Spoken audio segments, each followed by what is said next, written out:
Jasmine, I'm Reserves Officer from the Great Fen. I'm here to tell you about our exciting new arrivals behind me, and they are part of our grazing management plan here on the Great Fen. These lovely cattle behind me are red poll.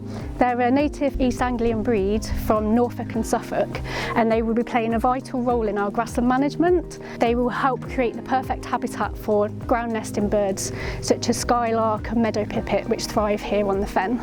The breed of red poll cattle are perfect for grazing these sensitive grasslands. They are very light-footed on their feet, and the way they eat, tearing off the vegetation, creates lovely different heights of grass and tussocks, which are perfect for ground nesting birds. The herd we have here, they will be moving through the fields slowly throughout the summer.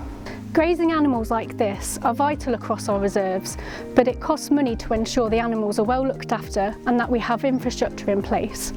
Our Wilder Future Fund will help support our grazing operations, which will then create more habitat for wildlife in our region.